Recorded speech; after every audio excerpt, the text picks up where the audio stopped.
Hey guys, welcome back to another video. Today we're going to be unboxing this iRangeX iRX4 Lite 2.4 GHz 4-in-1 multi-protocol module.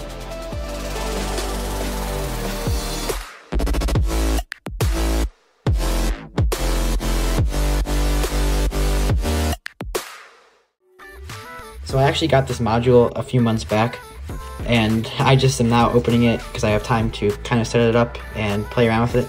So we have the box right here. This is how it came. It did come in like an envelope, but I did check the module does look okay on the inside. So we're just gonna open this here.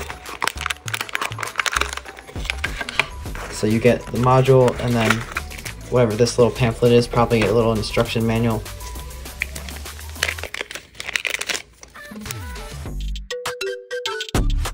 Just some instructions and how to generally use it and what the different LEDs mean. And then here is the module. So I'm just gonna cut this open here.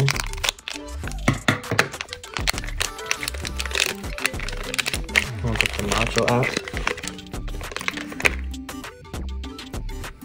So here's the module.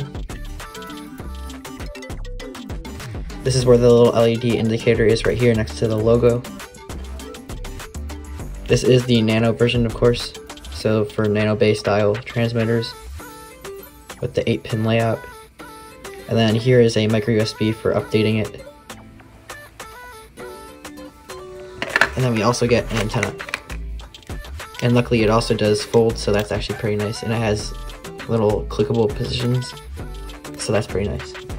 So I'm just gonna take this off right here and screw the antenna on. And there we go. So I got the Nano version just because if I ever get a Nano transmitter in the future, it'll be really easy to just, slide this on. If I got the bigger version and then I ended up getting a transmitter that had a Nano bay, then I'd have to get a Nano to micro adapter, and that would just look really weird because then you have this big module on this small radio. So I got this, and then I also have this beta FPV converter, and that will let me put it on my regular JR micro module bay on my TX12 from Radio Master. So I'll just show you guys that right now in case you don't know what I'm talking about. So this little product is from Beta FPV.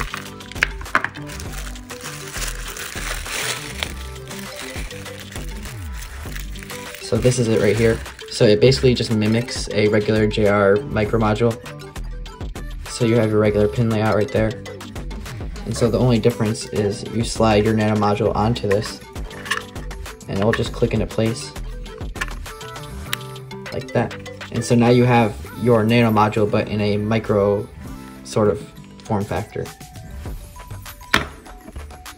Alright, so now that we have this all set up, I'm going to put it in my transmitter, and we're going to see if it works right away, just with the version of OpenTX that I have on my transmitter. And if it doesn't, then I'll have to install some new firmware and maybe a Lewis script if necessary. So we'll just see how it all goes. It might just work right off the bat, so we'll see what happens. Alright, so here's my Radio Master TX12 right here. So if I flip it over, underneath the handle here we have our regular micro module. So if you remove that cover, you can just plop this in here. Now because I'm using this adapter, it's going to protrude a little bit. It still fits pretty well even with the handle folded, so I'm not complaining at all. So that's what it looks like with the two antennas. But obviously you're only using one at a time, either the internal or external. So with that in there now, I'm going to turn this on. Welcome to OpenTX. Alright, so I have this new model right here, this Model 5. So I'm going to go to my models page, and then I'm going to go to the setup. I'm just scrolling down here, and you'll get to internal RF right here, and if it's on, like if it says multi, and it's already using the module inside of your transmitter, you just turn that off, and then you'll get this option right here for external RF. So we're going to turn that on.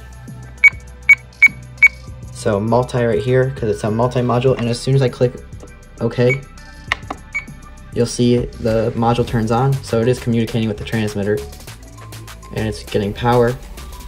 And now you have all of the different options for protocols from the Nano module. So speaking of protocols, I'm just going to put on the screen right here all the protocols that they list on sort of the instruction manual Of course, there's even a bunch more even than just the ones listed here, but these are just the main ones that are listed in case you are looking for any specific one. So in this case, a lot of my older or smaller drones use FlySky, so now I can actually use FlySky with this instead of just FRSky. And then in terms of other specifications, this module actually has 4 chips inside, which is why it's called a 4-in-1 module. So if you're interested, I'll put it on the screen here and I'll also read it out. The chips that it has are the A7-105, the NRF24LO1 Plus, the CC2500, and the CYRF6936. So those are the 4 chips.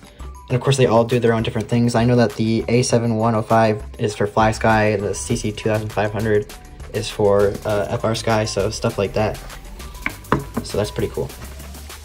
So right here you'll see the multi-module page, and this just has different links for firmware and flashing software. So right here we have the GitHub page for the flashing software, so you just want to scroll down until you find the Windows releases. So right here we have the latest release for Windows, so I'm going to click that, and then you just want to download the zip so that you can get the exe, and then you can unzip that folder.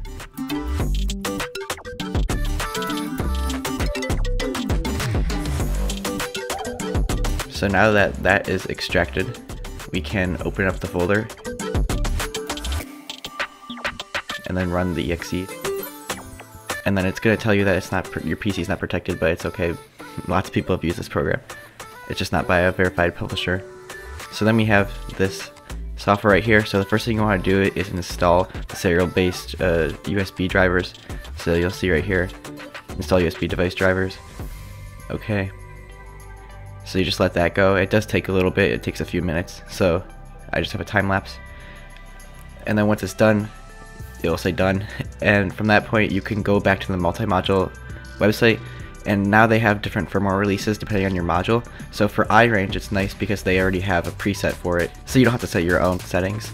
So they just have the iRange module settings, and then you want to go to the bin file for your specific setup. So as you can see, the most downloads are in the AETR configuration, which is the most common configuration for all the channels.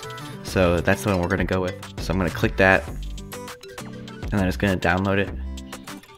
And then once that's downloaded, you go back to your program, press browse, and then of course import it. And then from there, what you can do is go to advanced and then flash module, and it's going to give you a warning, but that's okay because you have to put firmware on it. And now it's going to go into DFU mode, so now it's not recognized as a USB device, it's recognized as a DFU device, which is what you need to flash new firmware on it. And then you go to this drop down, click DFU device, and then from there you can press write module, and then just ignore the warning again because it has no firmware on it. And now it's going to write all of that new firmware to the module. It says multi-module firmware was written successfully. So now the module has new firmware on it.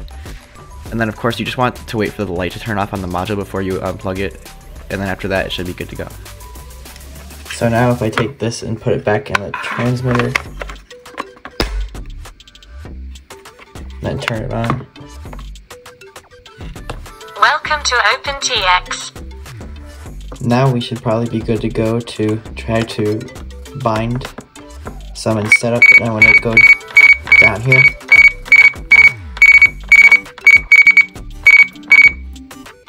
Then we get FlySky selected, so let me get my drone. Plugging it in while pressing the bind button.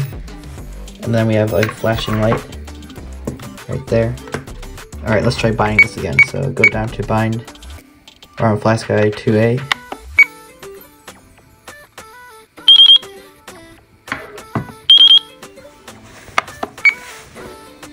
So the light did go solid right there, which is pretty typical for FlySky receivers.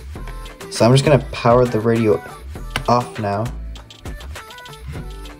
and it did start blinking, so that's a good sign. So if I turn it back on, Welcome to OpenTX. and it did go solid, so it's connected. So yeah, after updating the firmware, now we can bind to drones. So as you can see, it's connected. So let me just set up in Betaflight real quick and get the switch working just to show you guys. Alright, so we have the drone bound as I showed before, and that's plugged in. And now if I try to arm it, it arms. So that's pretty cool. So yeah, that's sort of my first initial video with this iRangeX4 Lite Multiprotocol Module. I'll make more videos in the future, of course. Maybe I might make another video where I actually bind all my quads to this radio and just fly them all for fun, so stay tuned for that in the future. With that being said, if you have any questions, definitely let me know in the comments. Thanks for watching, and I'll see you in the next video.